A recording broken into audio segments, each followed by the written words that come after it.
right, this is a short video discussing how you get analysis or analytical thinking into your IB history, EE, or IA.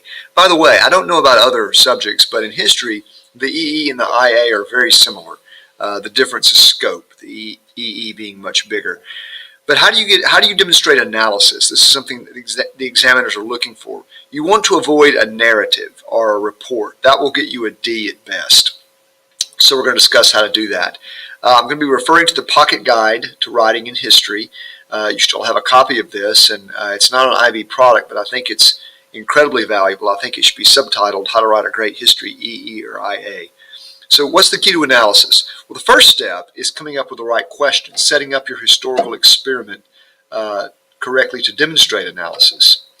Now, simple questions, who, what, when, where, why, these questions elicit the facts or specific factual evidence. Who is the King of England during the American Revolution? Where did the U.S. drop the first atomic bomb? These sorts of questions aren't conducive to analysis. So how do I come up with a question that is? Well, you want to examine the relationships between historical facts, and the best way to do that is to start asking questions based on these 6 IB history key concepts. The first is change. History does not just repeat itself. Because often things happen that have never happened before. The agricultural revolution was a major change.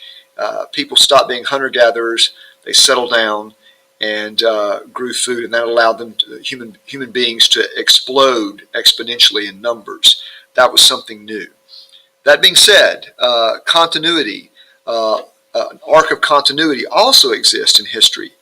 Students could, for example, might assess whether a change in political leadership, for example, brought about a change in foreign policy, or whether it was more accurately mirroring policies of previous governments.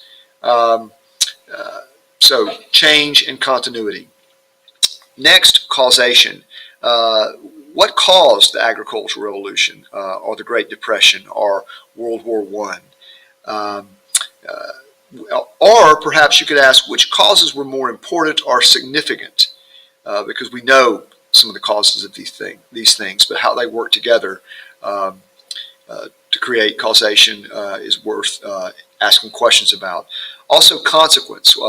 All of these things I mentioned, the agricultural revolution, the Great Depression, World War I, they had consequences. What were those consequences? Which were most significant?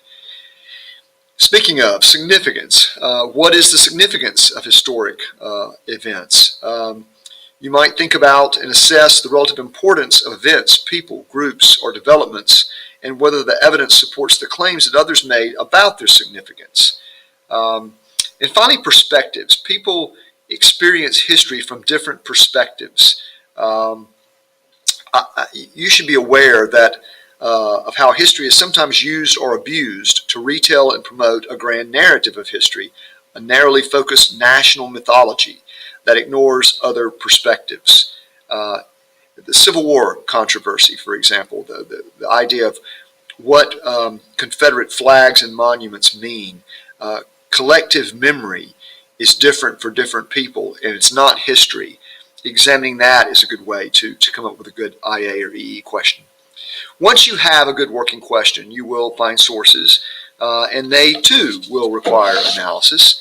We have this awkward acronym in IB history, OPCBL, which basically means you're going to take your sources and assess the historical value and limitations, or assess their value and limitations as historical evidence based on their origin, purpose, and content.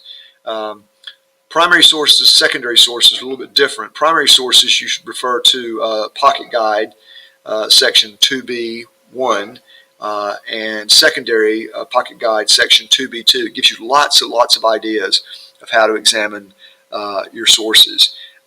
Once you've done that, you will then thoroughly annotate the sources.